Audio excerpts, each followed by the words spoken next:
Mechanical ventilator की जब हम बात करते हैं तो मैकेनिकल वेंटिलेटर पढ़ने से पहले हम एक वर्ड पढ़ते हैं वेंटिलेशन। एक वर्ड आता है वेंटिलेशन।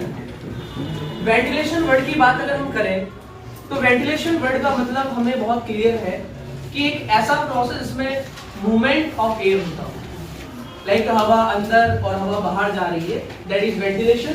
तो वेंटिलेशन वर्ड का मतलब मैं यहाँ लिखता हूँ movement of air. Movement of air, अब हम कहाँ की बात कर रहे हैं?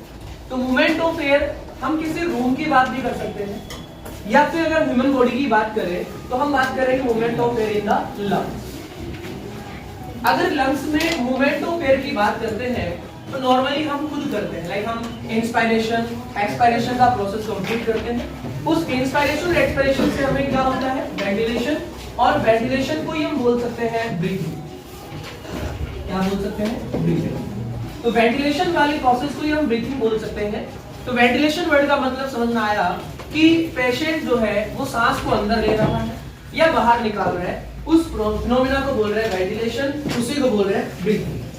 अब ये जो मैकेनिकल वेंटिलेशन है, इस वर्ड का मतलब और वेंटिलेशन वर्ड का मतलब क्या सेम है या अलग अलग है, वो हमें देखना होगा।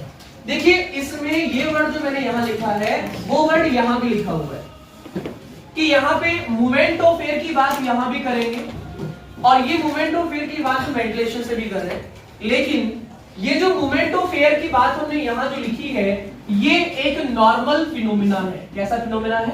नॉर्मल फिनोमिना है।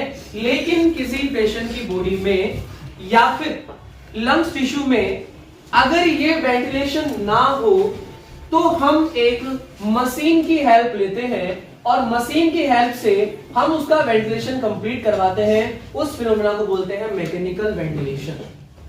दोबारा देखिए, मैकेनिकल वेंटिलेशन वर्ड का मतलब है कि किसी मशीन की हेल्प से किसी पेशेंट की बॉडी पे हम एक वेंटिलेशन का प्रोसेस कंप्लीट करते हैं, दैट इज मैकेनिकल वेंटिलेटर या मैकेनिकल वेंटिलेशन। क्या बात समझ में आ गई?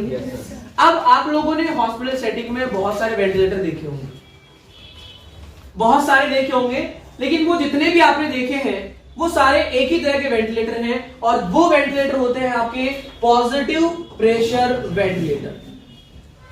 जो हॉस्पिटल में आप देखते हैं कि आईसीयू में देखते हैं हर बेड के सारे एक वेंटिलेटर खड़ा होता है, तो वो वेंटिलेटर कैसे होते हैं? Positive pressure ventilator. तो क्या इसके अलावा भी वेंटिलेटर आते हैं? बिल्कुल आते हैं। एक आता है नेगेटिव प्रेशर वेंटिलेटर, और नेगेटिव प्रेशर वेंटिलेटर आपको आजकल देखने को नहीं मिलेगा ही नहीं, क्योंकि ये वेंटिलेटर इतना बड़ा होता है कि एक रूम में एक या दो वेंटिलेटर आप रख पाएंगे। और हमारे साथ तो बहुत सारे पेशेंट हैं और बहुत सारे पेशेंटों को हमें सबको अलग अलग वेंटिलेटर लगाना है, तो ये जो अलग अलग वेंटिलेटर लगाते हैं ये पॉजिटिव प्रेशर वाले वेंटिलेटर होते हैं। अब वेंटिलेटर जो हम अप्लाई करते हैं उसका फिनोमिना क्या है, कैसे अप्लाई करेंगे, कौन कौन सी सेटिंग्स हमें सेट करनी है, कौन कौन से बोर्ड हमें सेट करने हैं,